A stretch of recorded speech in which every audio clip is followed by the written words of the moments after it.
President Biden about Donald Trump, he will tell us, he's not thinking about the former president, he doesn't want to talk to him. So obviously he had to think about him in order to deliver that forceful speech today. So I'm just wondering why he didn't deliver this kind of speech before today, 6 months ago, a month after the insurrection, or whatever.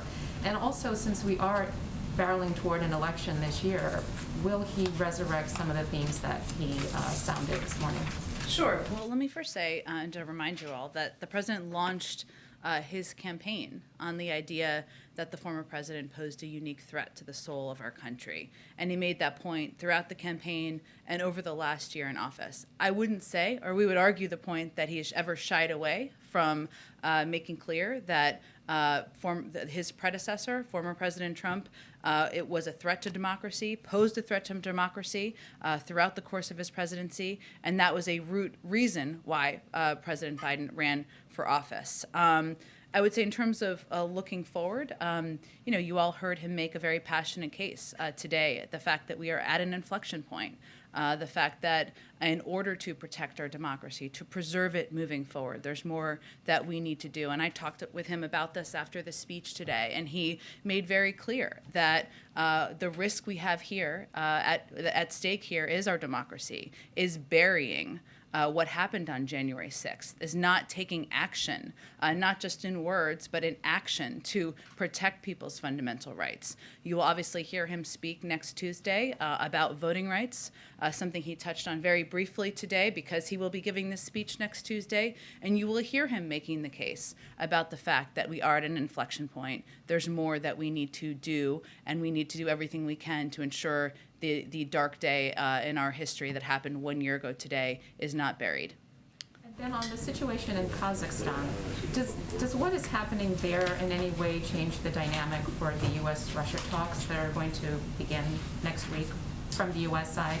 And is there any thought that Putin might be less likely to invade Ukraine while this crisis is playing out in Kazakhstan?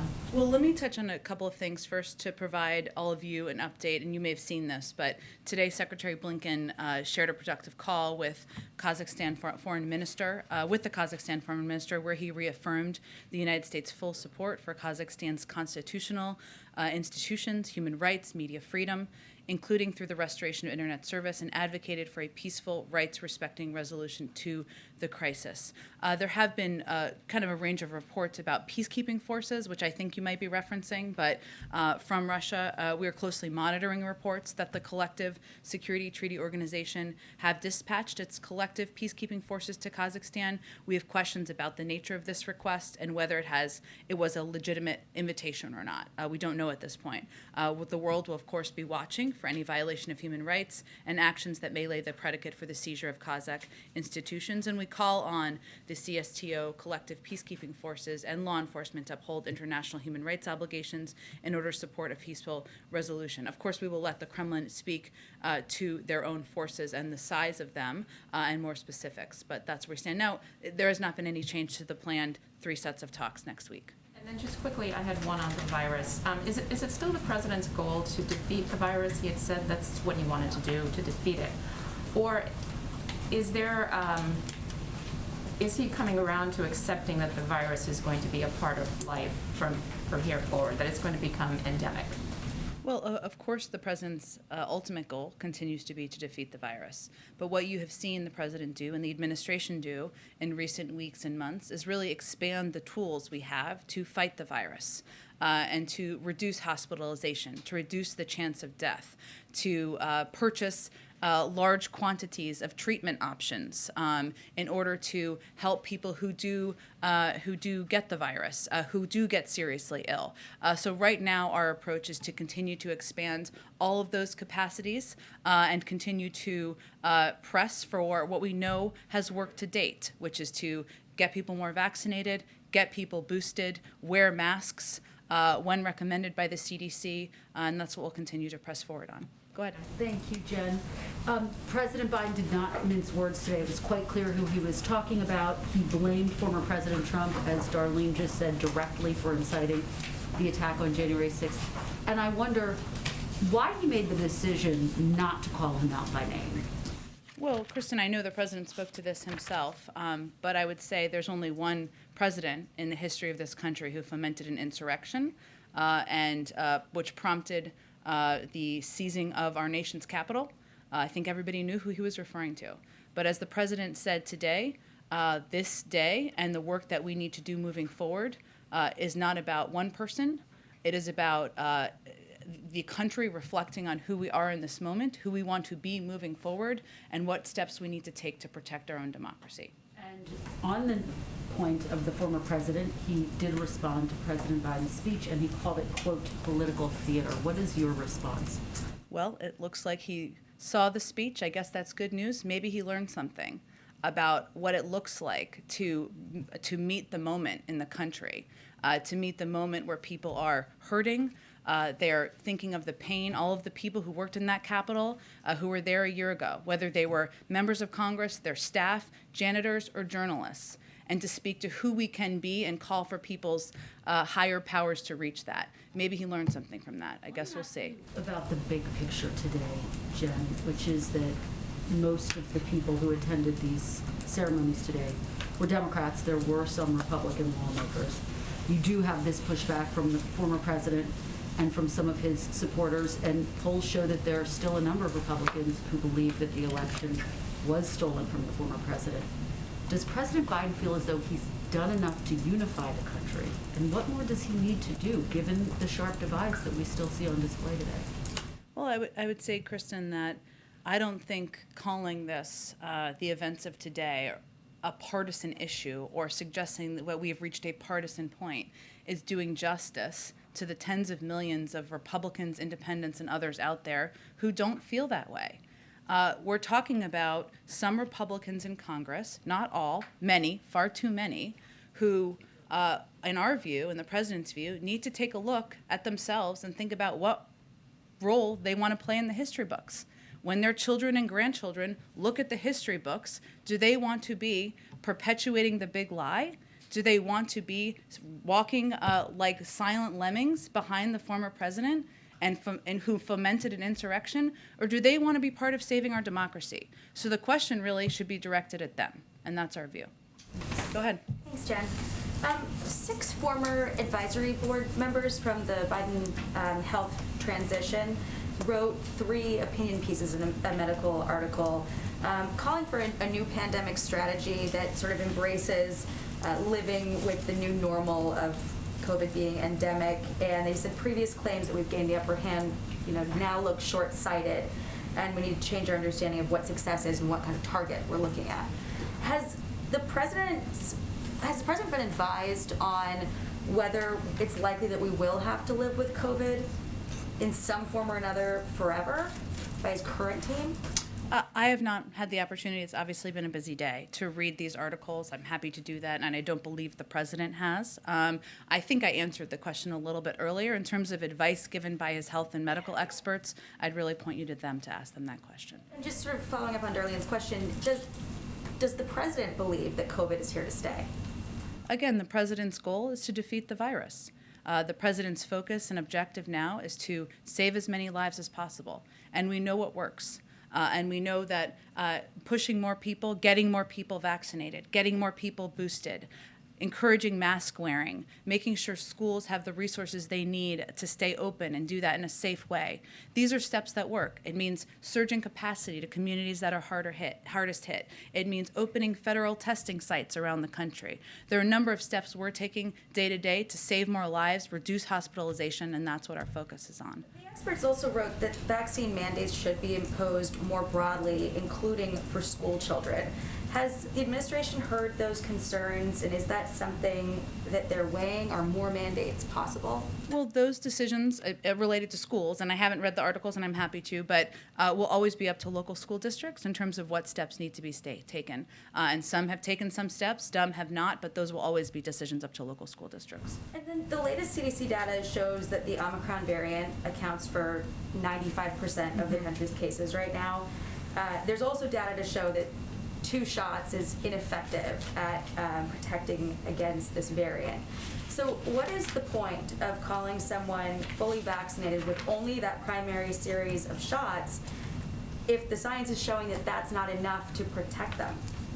Well, Jackie, what the CDC is advising is for everyone to be up to date on their shots. That means if you're scheduled at that point to have a booster, you should get a booster. And that is true. That is how they conduct their guidance for basically any shot regimen for childhood diseases, measles, mumps, rubella, whatever it may be. But I would point you to them for more specifics on where they are on what fully vaccinated looks like. They've obviously just provided additional guidance. Wouldn't there then, at some point though, be sort of a gap between fully vaccinated and up to date?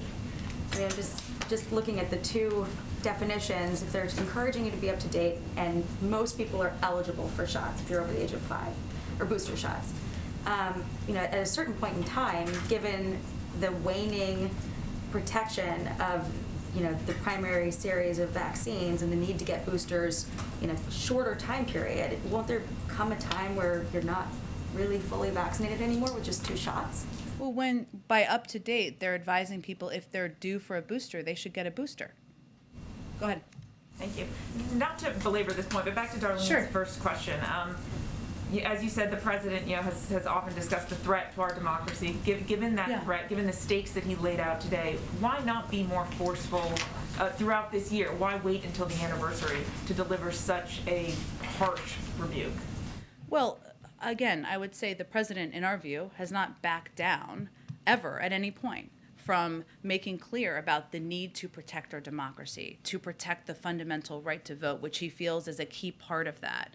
He also believes that delivering on what the American people wanted when they sent him to govern requires him, and it was essential for him to address the core issues that they're facing every day. Of course, that includes protecting their fundamental rights.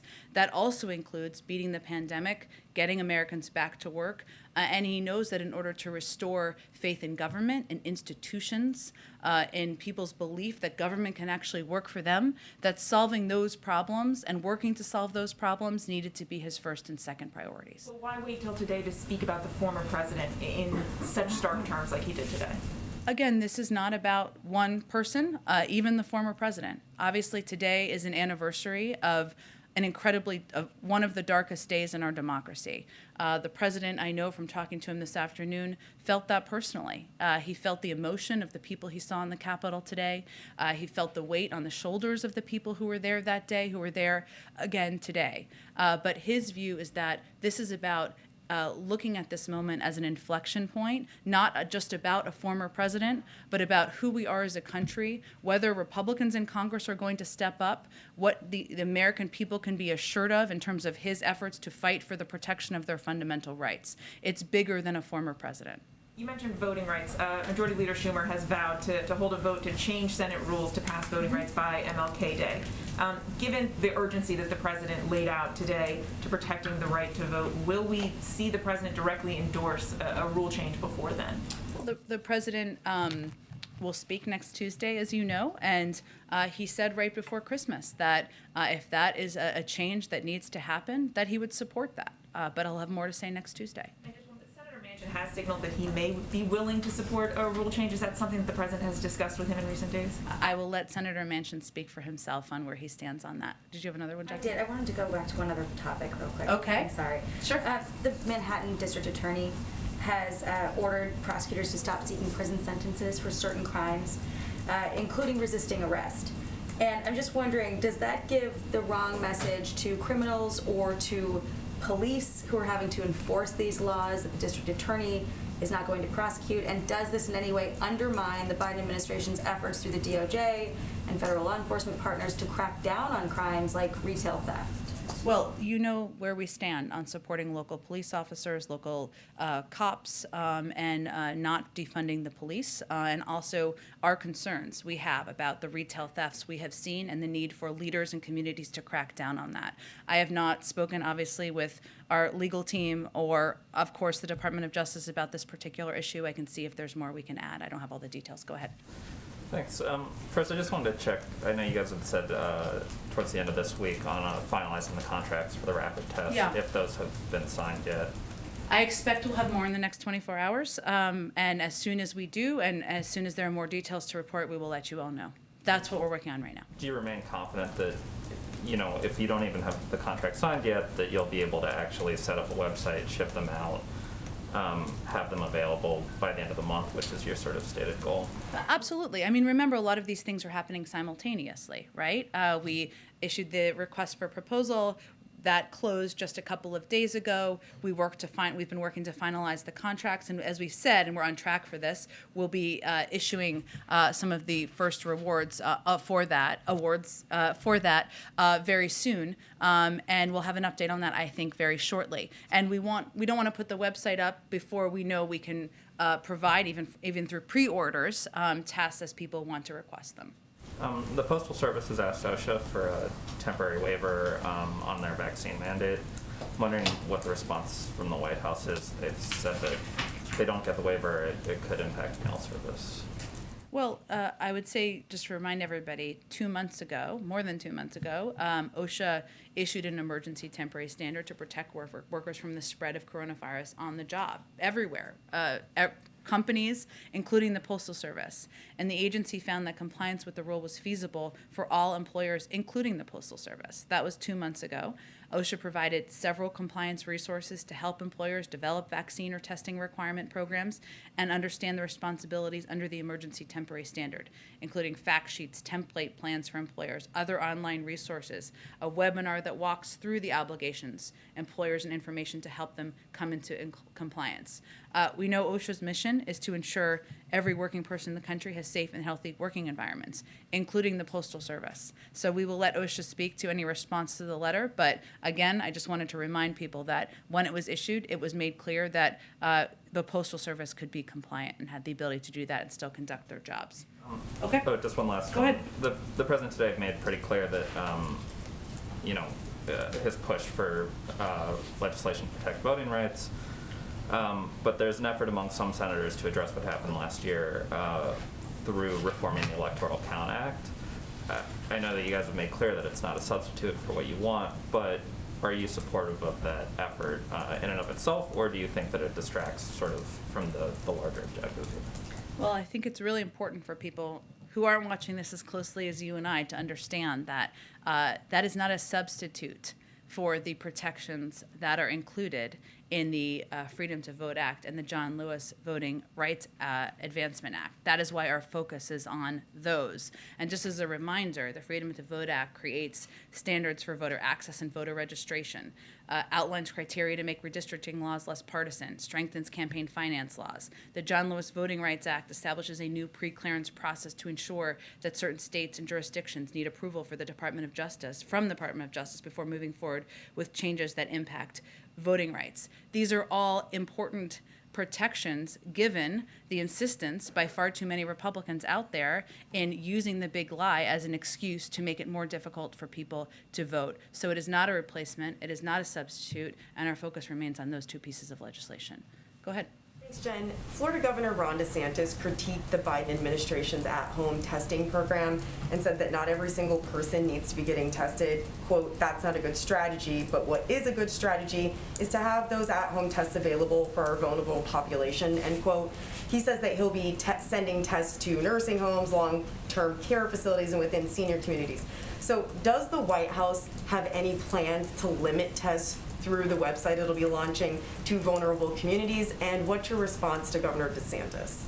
Well, I would first say that we have taken a number of steps to provide tests at a much larger, expansive capacity than that to vulnerable communities across the country. That has been part of the president's effort to quadruple our testing capacity, to provide the 5 million tests to community health centers, rural health centers, and to work with local health officials to ensure that we're reaching communities that need hope the most. And that is part of our commitment to approaching our effort to get the pandemic under control through the lens of equity.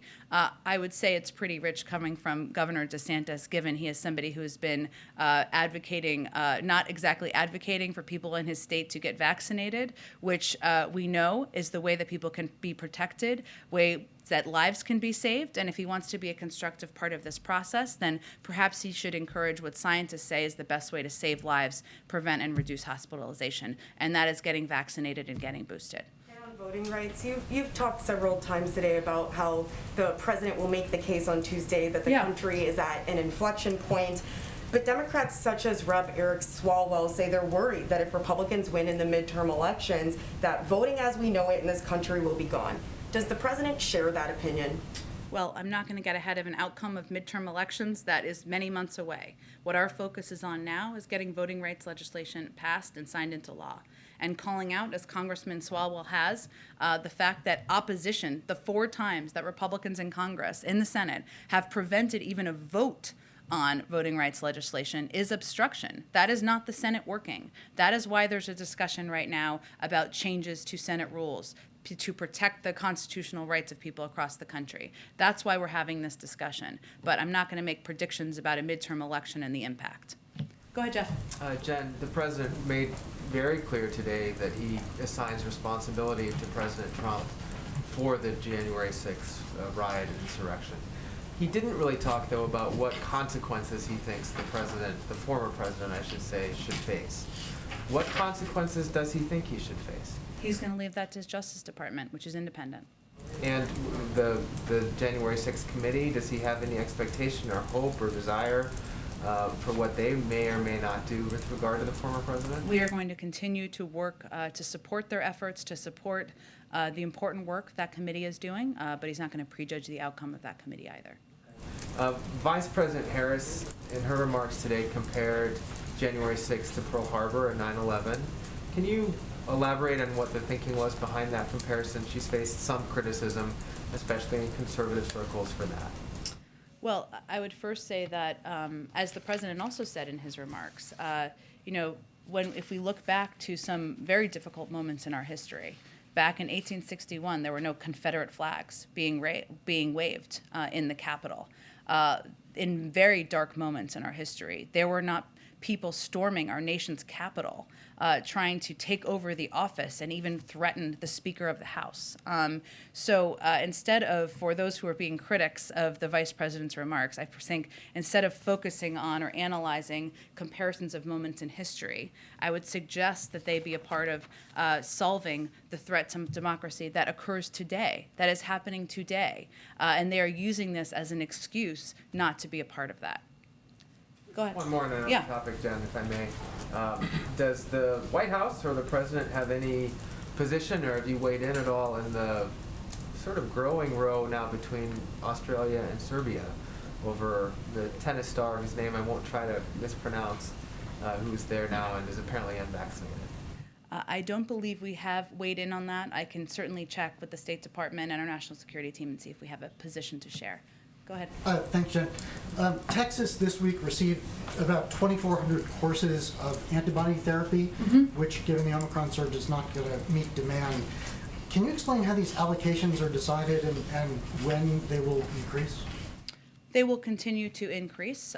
They are done equitably across the country and to meet needs where we have them. There are obviously needs in Texas, but there is nothing accurate in any reporting. I'm not suggesting this is from you, that we have held back, that we have canceled, that we have prevented. Obviously, the availability of antiviral treatments is not unlimited. We're continuing to build on the supply we have, and we'll continue to distribute that equitably to states and communities across the country. Following on Jeff's question about consequences, the president characterized the January 6th attack as an armed insurrection, and of course he blamed former President Trump for inciting the insurrection. No one has been charged for insurrection, which is a specific crime. Does the president want the Justice Department to press charges of insurrection against Trump or anyone else? The president wants the Justice Department and the Attorney General to act independently, as the Attorney General demanded when he accepted the job, and as the president expected and demanded from any Attorney General he was going to select. So, I mean, you can leave the decision-making to the Justice Department and the Attorney General, but this, he did characterize the attack today as a specific kind of crime. That is his view? He was not making a judgment about or a direction of what the Justice Department should do or how they should behave or act, and I don't think that the Justice Department or the Attorney General sees that he did either. Go ahead. Yeah, thanks, Jen. Looking ahead again to Tuesday's speech in Atlanta, how will President Biden's case for voting rights legislation be any different than the many arguments we've heard him make before in favor of that legislation? Well, he has made many arguments in favor of voting rights legislation before. Now, he is going to be delivering this speech at a time where it is going to be under active discussion and debate in the Senate, which is an important component, and in the week leading up to Martin Luther King Day, which is an important moment to remember and recognize many of the sacrifices that important leaders in our history have made. I will say he's going to Georgia because Georgia is one of the many states where corrupt acts on the constitutional right to vote and the integrity of elections have taken place based on the big lie. It was also pivotal to the civil rights movement. It's important to underline that while these un-American efforts are being driven by the big lie, they're also in line with some of the worst episodes of the past. But what I think you will hear him say, and the Vice President, of course, talk about as well, is about the urgent need to pass legislation to protect the constitutional right to vote and the integrity of our elections. He'll talk about the specifics, and he's very focused on people in the country understanding and knowing what is in this legislation. Why is it so important to pass these pieces of legislation? What is at risk? What needs to be protected? And I think you'll hear him talk about that. And he also wants to, of course, restore the Senate working, which is not happening right now, as is evidenced by the fact that they have blocked even the ability to vote on voting rights legislation 4 times. So he'll outline all of that, but he will make a passionate case, as he has made, as you said, in the past, for why we need to move forward with voting rights legislation. Earlier in the briefing, you referenced, I think it was on ABC, an interview that President Biden had before New Year's, in which he said he was open for Senate rule changes to the filibuster.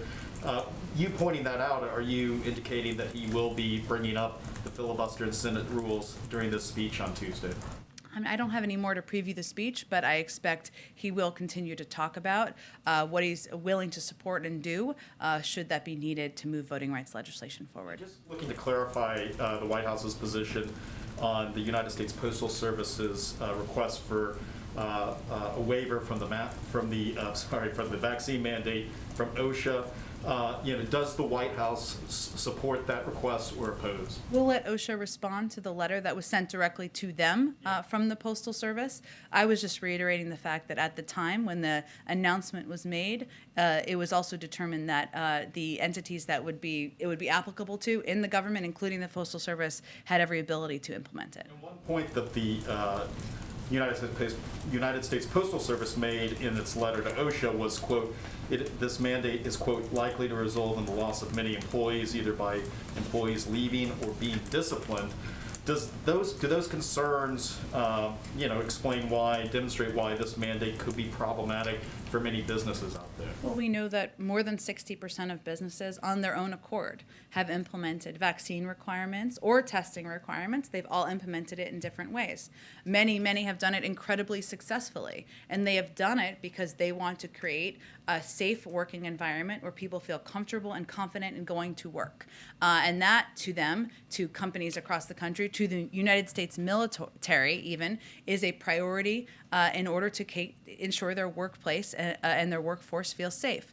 As we've said many times around these requirements when we announce them, our objective here is to not punish, but to protect people, to save more lives, to make people feel more safe and comfortable in the workplace. And as a part of the process, there is a process of consulting with individuals who are not yet vaccinated, and there's not a cliff. That is not the intention here, and that is the same in terms of how it would be applied. Final question on a different topic. President Biden is going to Colorado tomorrow before he then goes to Nevada for Harry Reid services. What can we expect to see from the president tomorrow in Colorado as he visits what was devastating fires there? Well, I think we're still finalizing all the details, but he will, of course, visit with, you can expect him, I should say, to visit with local elected officials who have been obviously dealing with the aftermath and the many families who have been going through a devastating time with homes lost, communities lost. He typically engages and sees families while he's on these trips as well, and I would expect that to be a part of the visit tomorrow, and then I would expect he would also deliver some remarks, but we're just finalizing the details of what it will look like. Sure, go ahead. Thanks, Jen. First, I have kind of a semi-housekeeping question, Sure. and then one about air travel. First off, last month, finally, dozens of ambassadors were confirmed by the U.S. Senate, but so far only one person, Yulisa Reynoso, the First Lady's Chief of Staff, and now the ambassador to Spain and Andorra, is getting the traditional swearing in with the vice president. There was one that was on the calendar originally yesterday for Cindy McCain that apparently didn't happen. Are these being postponed or canceled? Is this related to concerns about Omicron? So it is true that some people have been sworn in here at the White House. Others have been sworn in by leaders in their own communities. And as you referenced, some haven't been sworn in at all yet. There's no set ceremonial way or requirement, I should say, of swearing in of ambassadors or how it has to take place. And everyone does it a little bit differently. We've, of course, yes, as we're looking and continuing to battle COVID, a new variant. We've kept many of these types of gatherings smaller in size at the White House because of that. But I don't think there's really one reason as to why they're different. They are typically all different, and I expect they will continue to be. Okay, and on air travel, earlier this month, the FAA released data revealing that unruly passenger incidents were higher than in any other year in modern aviation history, and that 70% of those incidents were related to, they were called mask related. Mm-hmm. You've talked about keeping vaccine mandates for air travel limited to people who are not from the United States coming into the United States, but has there been any consideration that a vaccine mandate for domestic air travel could potentially reduce the likelihood of these types of incidents?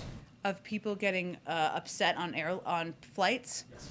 I have not heard that explanation internally. There's obviously a range of factors that our health and medical experts look at, and they have not yet advised at this point the president on a requirement of vaccines domestically. The reason they have given is, of course, that requirement for international travelers helps reduce and delay variants or spreading to the United States, and we know that masking is very effective, according to our health experts, in protecting people on flights. So I have not heard that that explanation or argument being made by our health and medical experts. I may point you to the FAA or the DOT if they think that is a relevant argument.